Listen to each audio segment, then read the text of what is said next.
हाँ बोले। धन्यवाद सभापति महोदय। मैं रूरल डेवलपमेंट पर अपनी बात रखने के लिए खड़ा हुआ हूं। कोई खुशबू न कोई फूल न कोई रौनक, उस पे कांटों की जहालत नहीं देखी जाती। हमने खोली थी इसी बाग में अपनी आंखें, हमसे इस बाग की हालत नहीं देखी जाती।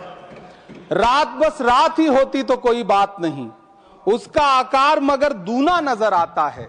जितने चमकीले सितारे थे वो सब डूब चुके, सारा आकाश बड़ा सूना नजर आता है। बुलबुलें खुश थी उम्मीदों के तराने गाए, लेके पतझड़ से बहारों को चमन सौंप दिया। अब तो मासूम गुलाबों की ये घायल खुशबू शीश धुनती है कि खारों को चमन सौंप दिया। तुमने क्या काम किया उनके अभावों के लिए, जिनकी मेहनत से तुम्हें तख्त मिला, ताज मिला। उनके सपनों के जनाजों में तो शामिल होते, जिनके चुप रहने की वजह से तुम्हें राज मिला। उदय प्रताप जी ने बहुत शानदार ये कविता कही है कि कवि की आवाज बगावत पे उतर आई है, दल के दलदल से हमें कोई सरोकार नहीं। तुमने इस देश की तस्वीर बिगाड़ी ऐसे, जैसे इस देश की मिट्टी से तुम्हें प्यार नहीं। वरना अंजाम वही होगा जो पहले भी हुआ। कुर्सी तो कुर्सी है, निगाहों से उतर जाओगे। मौत आनी है जब आएगी तुम्हारी खातिर, मौत से पहले बहुत पहले ही मर जाओगे। सभापति महोदय, गांव की परिकल्पना में प्यार था, अपनापन था, भाईचारा था। कभी महात्मा गांधी ने जब गांव का सपना बुना तो मुझे लगता है उसमें वो मोहब्बत थी कि गांव में अगर किसी बिटिया की शादी होती थी तो पूरा गांव अपने संसाधन लेकर के, कोई चारपाई लेकर के, कोई गुड़ लेकर के, कोई प्रेम लेकर के खड़ा हुआ करता था। लेकिन पिछले 2014 के बाद से गांव में जो नफरत बो करके विकास किया गया है वो अद्भुत और अकल्पनीय है। हालत यह है, हम जिस गांव में पैदा हुए उन गांव में कोई सीताराम चाचा, कोई भगवती चाचा हम लोगों की उंगली पकड़ करके चौराहों पर हमें मिल जाता था, आशीर्वाद भी देता था और डांटता भी था। लेकिन मौजूदा स्थिति यह हो गई है कि गांव में चाय, जो गुड़ की चाय बना करती थी, उसकी चकल्लस में जो चर्चा होती थी, उसमें जब से चाय में चर्चा वाली राजनीति घुसी है, उसने पूरे गांव का माहौल ऐसा कर दिया कि आप अब एक दूसरे से प्रेम से बैठ के बात भी नहीं कर सकते।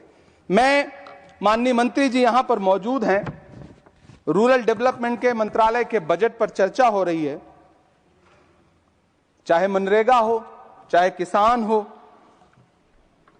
सारा इससे जुड़ा वर्ग परेशान है।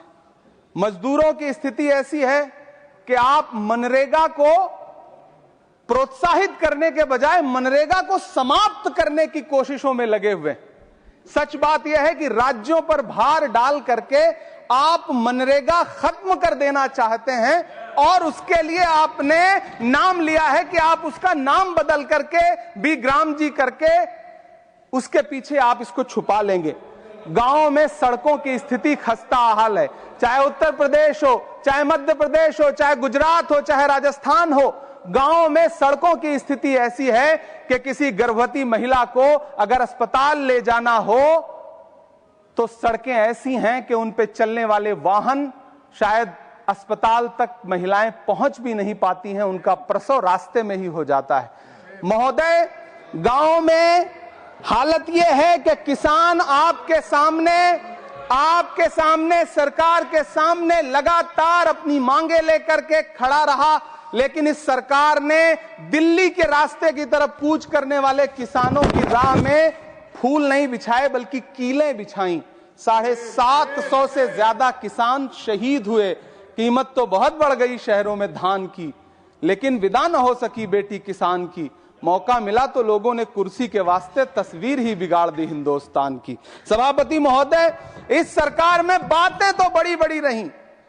बजट की बात करके यह कहा गया कि गांव का विकास करेंगे, लेकिन प्रधानमंत्री की जो आवास योजना है, प्रधानमंत्री आवास योजना के तहत गांव में आवास बनते हैं और इनकी राज्य सरकारें उन आवासों पर बुलडोजर चलाती हैं। ऐसे कई मामले अलग अलग राज्यों में देश के सामने हैं। आप कहेंगे तो मैं पटल पर रख दूंगा, अभी हाँ पटल पर रख दूंगा। ऑथेंटिकेट कर दूंगा। महोदय, जब पीएम आवास योजना के तहत बनने वाले घरों पर बुलडोजर चलेंगे तो आप गांव के कौन से विकास की परिकल्पना कर रहे हैं? गांव को तो आपने भगवान भरोसे छोड़ दिया है। गांव में रहने वाला किसान अपनी मेहनत से अगर अन्न उपजा रहा है तो आप उसकी एमएसपी भी नहीं दे पा रहे हैं, आप उसको सहायता नहीं दे पा रहे हैं, बल्कि धन्ना सेठों की सरकार बना के रख दिया है आपने। महोदय, मैं जानता हूं मेरा समय समाप्त होने वाला है, लेकिन एक मिनट मुझे कंक्लूड करने दें, मुझे कंक्लूड करने। सर, हमारी आंखों में तो ऐसे गांव के सपने थे कि जहां रहने वाले ग्रामीण अंचल के लोग शहरों की तरफ पलायन ना करें, ऐसा सपना हम देखा करते थे। लेकिन गांव में डेवलपमेंट के नाम पे इस सरकार ने मूलभूत सुविधाओं से भी गांव को वंचित रखा हुआ है, जिसकी वजह से गांव पलायन करके शहर की तरफ भाग रहे हैं और गांव के गांव खाली होते जा रहे हैं। 7 habits of highly effective people.